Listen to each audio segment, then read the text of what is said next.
Hello friends and welcome to the med project medical lectures. आणि मी तुमचा मित्र प्रशांत शिंदे तुमचं स्वागत करतो आपल्या चॅनलमध्ये. तर आज आपण खूप इम्पॉर्टंट विषय बघणार आहेत. जसं की तुम्हाला सर्वांना माहित आहे की आपले बीएससी नर्सिंगचे महाराष्ट्रातील ऍडमिशन्स चालू झालेले आहेत. तरी पण अजून भरपूर विद्यार्थ्यांना हेच माहिती नाही की त्यांना जे कॉलेज पाहिजे आहे तर ते कॉलेज कसं असलं पाहिजे. भरपूर मुलं काय करतात माहिती का, जे मी अनुभवावरून सांगतो की माझे जे मित्र होते तर त्यांना जर मी कधी विचारलं की बाबा तू आपलं कॉलेज काय निवडलं, तर त्यांचं फक्त एकच उत्तर असायचं, मला काही बाबा माहित नव्हतं, मी अंदाजपंचे लिस्ट काढली होती, दिलं टाकून आणि माझा नशिबाने नंबर लागला आणि घेतला ऍडमिशन. आणि मग इथं आल्यावर त्यांना भरपूर सगळ्या प्रॉब्लेम्सला फेस करावं लागलं, जे त्यांना माहित पण नव्हतं की पुढे चालून असं होऊ शकतं.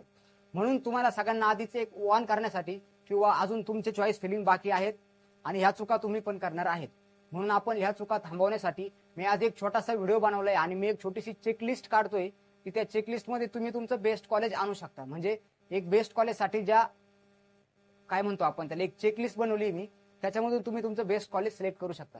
तर तुम्हाला फक्त आता एवढंच करायचंय की तुम्ही जे तुमचं कॉलेज सिलेक्ट करणार आहेत ऍडमिशनसाठी, तर तुम्हाला ह्या तुमच्या गरजा मीट होतात का हे तुम्हाला त्यामधून बघायचं आहे.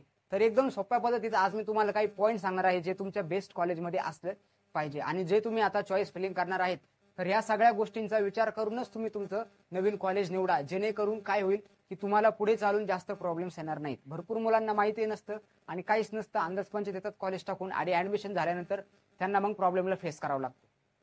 तर सर्वात पहिला पॉईंट म्हणजे कॉलेजची फीज. तर कॉलेजची फीज आपण एमयूएचएस अंडर येतो आणि एमयूएचएस अंडर जे ऍफिलिएटेड कॉलेजेस आहेत तर त्यांना सर्वसाधारणतः 80,000 ते 1,20,000 सर्व कॉलेजेसनी फी आहे. 80,000, 90,000, 1,85,000 किंवा असं 1,20,000 फी आहे. तर याच्यापैकी जे कॅटेगरीमध्ये विद्यार्थी येतात म्हणजे NT, SC, ST, तर या विद्यार्थ्यांना काहीच फी नसते. त्यांना फी पूर्ण 100% फी माफ असते. त्यांना मायनर फी असते 4,000, 5,000 जे करून डिपॉझिट्स वगैरे असतील आणि एक्झामिनेशनची फी, ही फी त्या विद्यार्थ्यांना भरायची असते. पण प्रॉब्लेम येतो ओबीसीच्या विद्यार्थ्यांना. तर ओबीसीच्या विद्यार्थ्यांसाठी काय असतं, 50% फी असते. ईडब्ल्यूएस जे आहेत किंवा ज्यांनी कुंडी केले तर त्यांच्यासाठी 50% असते. आता ओपन आणि मॅनेजमेंट, जर तुम्ही मॅनेजमेंट मधून ऍडमिशन घेणार आहात तर तुम्हाला कॉलेजची पूर्ण फी भरणं गरजेचं आहे. आणि जर तुम्ही ओपन कॅटेगरी मधून आहात, तुम्हाला कुठल्याही प्रकारची सवलत नाहीये, अशा विद्यार्थ्यांना पण 100% फी भरावी लागते. म्हणजे तुम्ही आता कॉलेज निवडताना त्या कॉलेजची फी किती आहे आणि तुम्ही कुठल्या कॅटेगरीत येता हे बघणं खूप गरजेचं आहे. असं नको व्हायला की तुम्ही कॉलेज टाकलं, नंबर टाकला आणि तिथं गेल्यावर कळलं की बाबा इथं खूप जास्त फी आहे आणि मी आता ही फी भरू नाही शकत. अशा वेळेस ते काय कॉलेज तुम्हाला काय कॅन्सल करावं लागेल. तर पहिला टॉपिक कळला फी. तुम्हाला जी अफोर्डेबल फी आहे तर असंच कॉलेज तुम्हाला सिलेक्ट करायचं. त्याच्यानंतर दुसरं म्हणजे ते तुमच्या घरापासून कॉलेज किती दूर आहे. भरपूर विद्यार्थ्यांचा नंतर खूप प्रॉब्लेम होतो ट्रॅव्हलिंगसाठी. जर तुम्ही हॉस्टेल जर घेणार आहात तर मुलींसाठी मग तुम्हाला 24 तासामध्ये तुम्हाला ट्रेन भेटत नाही. तुम्हाला 4 दिवस आधी ट्रेनचं तिकीट बुक करावं लागतं. जसं की आपण दिवाळी आणि दसरा आला, हे जे आपले फेस्टिवल आहेत, फेस्टिवलमध्ये ट्रेनला गर्दी असते, अशा वेळेस तुम्हाला तिकीट भेटत नाही, मग तुमचा घरी जायचा प्रॉब्लेम होतो. त्यासाठी होईल तितकं घरापासून जवळचं कॉलेज निवडा. आमच्या कॉलेजचे भरपूर असे विद्यार्थी आहेत जे खूप लांबचे आहेत, ज्यांना येण्यासाठी 24 तास लागतात. कॉलेज अचानक कॉलेजला बोलवलं तर त्या विद्यार्थ्यांचे खूप प्रॉब्लेम होतात. कधी कधी त्यांना ट्रेनचं तिकीटही भेटत नाही आणि ते वेळेवर कधी कधी कॉलेजला पण येऊ शकत नाही. आणि आपल्याकडे तो 1:3 ड्युटीचा क्रायटेरिया असतो की तुम्ही एक डोस मारली तुम्हाला 3 दिवस भरून देणं असतं. तर याच्यामध्ये तुम्ही असं करा की जे तुम्हाला येण्या जाण्यासाठी सोपं असेल. कधी कधी तुमच्या पॅरेंट्सला पण अचानक भेटण्याची गरज पडली, तुम्हाला कधी अचानक घरी जायची वेळ पडली, तर तुम्हाला 6 ते 7 तासामध्ये अफोर्डेबल असलं पाहिजे आणि तुम्ही लवकर घरी जाऊ शकता असं कॉलेज तुम्हाला सिलेक्ट करायचं. त्याच्यानंतर तिसरा इम्पॉर्टंट टॉपिक म्हणजे मेस आणि हॉस्टेल. तर भरपूर कॉलेजेस असे आहेत की तिथे मेस आणि हॉस्टेल सुविधा आहे, काही ठिकाणी नाहीये, काही ठिकाणी आहे फक्त मुलींसाठीच आहे.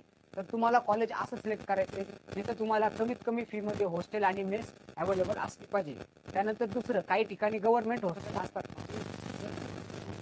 तुमचं कॉलेज जर जिल्ह्याच्या ठिकाणी जर असेल तर तिथं गव्हर्नमेंट हॉस्टेल असतात. तर ते पण तुम्हाला विचारून घ्यायचंय की बाबा इथे गव्हर्नमेंट हॉस्टेल आहे, जर तुम्हाला कॉलेजचं हॉस्टेल नको असेल तर तुम्ही फ्रीमध्ये गव्हर्नमेंटच्या हॉस्टेललाही राहू शकता. तिथे तुम्हाला सीट पण भेटते आणि फ्रीमध्ये राहण्या खाण्यासाठी पण सोय केलेली असते. त्यानंतर दुसरी गोष्ट राहण्याबद्दल झाली तर मेस नाही, आपली प्रायव्हेट रूम्स. जर तुमच्या कॉलेजला जर हॉस्टेल जर नसेल तिथे तर तुम्हाला मग प्रायव्हेट रूम घेऊन मित्रांसोबत राहावं लागेल. तर अशा ठिकाणी कॉलेजपासून किती अंतरावर रूम आहेत, रूमची फॅसिलिटीज कशी आहे, तिथं रेंट किती आहे, मंथली खर्च किती होईल तुमचा, हे तुम्हाला सर्व आधी बघून घ्यायचंय, जेणेकरून तुम्हाला पुढे चालून काही प्रॉब्लेम्स यायला नको. त्याच्यानंतर तिसरा इम्पॉर्टंट टॉपिक म्हणजे तुमची मेस. जर हॉस्टेलची कॉलेजची जर मेस असेल तर ठीक आहे, पण काही ठिकाणी बाहेर पण मेस अवेलेबल नसते, मग तुम्हाला बाहेरच काहीतरी वडापाव पाणीपुरी मुलं राहतात, तर ह्या प्रॉब्लेम तुम्हाला यायला नको. तिसरा टॉपिक तो म्हणजे आपले काय हॉस्टेलची सोय. त्याच्यानंतर आपण चौथा पॉईंट बघणार आहे, ते म्हणजे तुमच्या कॉलेजला पोस्टिंगसाठी हॉस्पिटल कुठलं अवेलेबल आहे. भरपूर कॉलेजेसचा आजकाल प्रश्न होतो की मुलांना पोस्टिंगसाठी हॉस्पिटलच नाहीये. जर तुमच्या कॉलेजला पॅरेंट हॉस्पिटल असेल, ॲफिलिएटेड हॉस्पिटल जर असेल तर खूप चांगलं आहे. असं कॉलेज तुम्ही गमावू नका, तिथे तुम्ही ऍडमिशन घेऊन टाका. पण भरपूर ठिकाणी असं आहे की कॉलेजच्या पोस्टिंगसाठी किंवा हॉस्पिटल पोस्टिंगसाठी मुलांना कॉलेजपासून ट्रॅव्हल करून जावं लागतं. तर तुम्ही हे टाळण्याचा प्रयत्न करा. असं कॉलेज निवडा की जिथं तुम्हाला जवळच हॉस्पिटल असेल आणि पॅरेंट हॉस्पिटल असेल, जिथं करून तुम्हाला पोस्टिंगसाठी कुठलीही शंका किंवा अडचण येणार नाही. आपल्या नर्सिंगमध्ये काय असतं, प्रत्येक 2-3 महिने झाले की आपले 8 दिवस पोस्टिंग, 15 दिवस पोस्टिंग असते. आपले जर तुम्ही सिलेबस कॉपी जर बघितल्या तर थेरी आवर्स आणि प्रॅक्टिकल आवर्स आपले वेगळे आहेत. तर प्रॅक्टिकल आवर्स आपल्याला कॉलेज हॉस्पिटलमध्ये जाऊन भरून द्यायचे असतात, तिथं आपल्याला काम करायचं असतं, शिकायचं असतं. तर त्यासाठी तुम्हाला तुमचं जवळपासचं हॉस्पिटल असणे खूप गरजेचं आहे. तर तुम्ही ऍडमिशनला जाताना ही गोष्ट ध्यानातच ठेवायची की बाबा मला जे असं कॉलेज निवडायचं आहे की जिथं मला हॉस्पिटलची सुविधा असेल, म्हणजे तुम्ही 4 वर्षात सर्वपणे शिकूनच बाहेर पडाल. त्यानंतर सेकंड म्हणजे पार्ट टाइम जॉब. आता हा खूप मॅन्डेटरी क्वेश्चन नाहीये, पण भरपूर मुलांचं असतं की फोर्थ इयर नंतर किंवा थर्ड इयर किंवा फोर्थ इयर मध्ये ते पार्ट टाइम जॉब करतात, म्हणजे रात्रीला जॉब करणे आणि दिवसा कॉलेज अटेंड करणे. तर हे पण तुम्ही तुमच्या सोयीनुसार बघू शकता. जर तुमच्याकडे जर प्लॅनिंग जर असेल की मला थर्ड इयर नंतर फोर्थ इयर मध्ये मला नाईट जॉब करायचा आहे, पार्ट टाइम जॉब करायचा आहे, तर तुमचं कॉलेजचं लोकेशन पण तशा पद्धतीचं असलं पाहिजे. जर तुमचं एकदम डोंगराळ भागात जर कॉलेज जर असेल तर तिथं तुम्हाला जवळपास क्लिनिक नसतात आणि अशा ठिकाणी मग तुम्हाला सोय नसते पार्ट टाइम जॉबची. जर तुमचं कॉलेज जर सिटी एरियामध्ये जर येत असेल तर अशा ठिकाणी मग तुम्ही अफोर्डेबल आहे, तुम्ही करू शकता. त्याच्यानंतर दुसरं म्हणजे कॉलेजचं स्टार्टिंग कधी झालंय. जे नवीन कॉलेजेस स्टार्टिंग झाले तर तिथं ज्या सोप्या सोप्या गोष्टी असतात त्याच फक्त अवेलेबल असतात आणि भरपूर सगळ्या सोयी मुलांसाठी अवेलेबल नसतात. आपल्याकडे स्ट्रक्चर लॅब असली पाहिजेत. तर ह्या सगळ्या गोष्टी भरपूर कॉलेजेसला अजून अपडेशन चालू आहे, भरपूर कॉलेजेसला नाहीये. तर तुम्ही कॉलेज निवडताना थोडं ओल्ड कॉलेज निवडण्याचा प्रयत्न करा, जेणेकरून तिथं तुम्हाला सर्व सुविधा पण असतील. तिथून 1-2 जर बॅचेस जर तुमच्या आधीच्या असतील तर त्या मुलांचा तुम्ही अनुभव घ्या आणि मग कॉलेजला ऍडमिशन फिक्स करा. भरपूर मुलांचं ऍडमिशन घेतात, मग नंतर त्यांना त्या सुविधा भेटल्या नाही, नंतर त्यांचा मित्र सांगतो अरे आमच्या कॉलेजला तर असं झालं, तुमच्या कॉलेजला काय झालं. मग तुम्हाला निराश व्हावं लागतं की बाबा आमच्या कॉलेजला काहीच होत नाही. तर हे पण तुम्ही गोष्टी बघायच्या आहेत. त्याच्यानंतर सेकंड म्हणजे along with the medical college. भरपूर नर्सिंग कॉलेज हे पूर्ण मेडिकलच्या कॅम्पसमध्ये येतात, म्हणजे तिथं बीडीएस कॉलेज असतं, आयुर्वेद असतं, होमिओपॅथिक असतं, एमबीबीएस असतं. अशा ठिकाणी पूर्ण मेडिकलचा कॅम्पस असतो, तिथं भरपूर सुविधा अवेलेबल असतात. काही ठिकाणी कसं आहे माहिती का, की पूर्णपणे तुमचा कॅम्पस हा इंजिनिअरिंगचा येतो आणि त्याच्यामध्येच आपलं एक नर्सिंगचं कॉलेज असतं. अशा ठिकाणी मग आपल्या आणि त्यांची वाईफ जुळत नाही किंवा त्या मुलांचं वेगळं चाललेलं असतं, आपलं वेगळं चाललेलं असतं. तर अशा ठिकाणी तुम्हाला काही छोट्या छोट्या अडचणी ज्या तुम्हाला फेस करावं लागू शकतात किंवा तिथं डिवायडेशन केल्यासारखं होईल की बाबा इंजिनिअरिंगचे विद्यार्थी आणि नर्सिंगचे विद्यार्थी असा एक दुजाभाव पण भरपूर कॉलेजेसमध्ये होतो. म्हणून तुम्हाला एक काय करायचंय की जर मेडिकल कॅम्पस जर असेल तर असं कॉलेज निवडण्याचा तुम्ही प्रयत्न करा. तर हे सगळे आपले पॉईंट्स होते. तर हे पॉईंट्स तुम्ही एक चेकलिस्ट म्हणून तुमचं कॉलेज सिलेक्ट करताना बघायचे.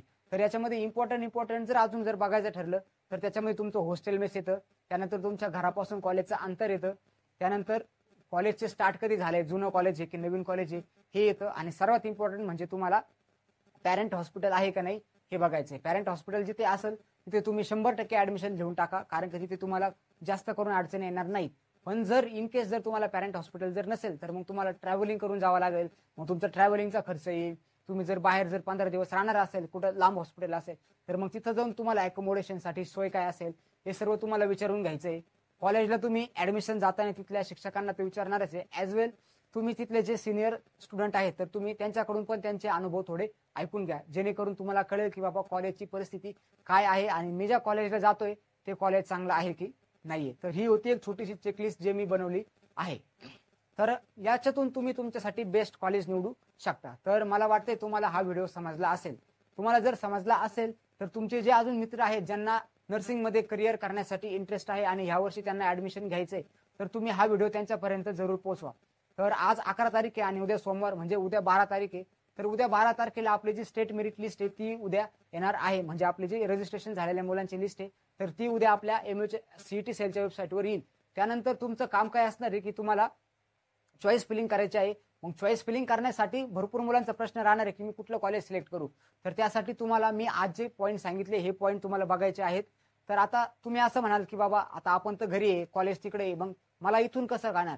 तर त्यासाठी तुम्हाला गुगलवर जायचंय, पर्टिक्युलर कॉलेजचं नाव टाकलं, सर्च करायचंय, तिथे तुम्हाला त्या कॉलेजची वेबसाईट बघायला भेटेल. तुम्ही त्या कॉलेजच्या वेबसाईटवर जा, त्या वेबसाईटवर पूर्ण वाचा. तिथं कॉलेजचे फोटो गॅलरी असते, तिथं वेगवेगळे डिपार्टमेंटची माहिती असते, त्याच्यानंतर पासिंगचं असतं, मागच्या वर्षीचा कट ऑफ असतो, ज्यावरून तुम्हाला त्या कॉलेजची ते कॉलेज कसं आहे एक तुम्हाला एक आउटलाईन कळेल. तर तुम्हाला काय करायचंय, गुगलवर जायचंय आणि तुम्हाला ज्या कॉलेजमध्ये इंटरेस्ट आहे, तुम्ही आता बघून ठेवलंच असेल की कुठलं कॉलेज चांगलं आहे, तर त्या कॉलेजबद्दल अजून इन्फॉर्मेशन जाण्यासाठी तुम्ही कॉलेजच्या ऑफिशियल वेबसाईटला भेट द्या आणि तिथून तुम्ही कॉलेजची अजून इन्फॉर्मेशन जाणून घ्या. म्हणजे जेणेकरून तुम्हाला कळेल की कॉलेज बाबा कसं आहे आणि एक जनरल आउटलाईन तुम्हाला भेटेल.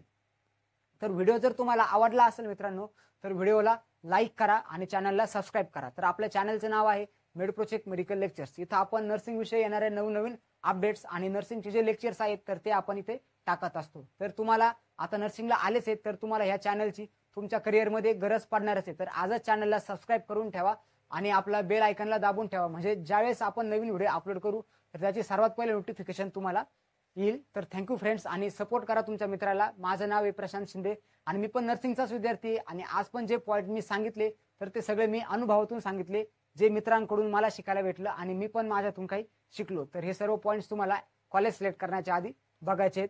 धन्यवाद मित्रांनो, थँक्यू.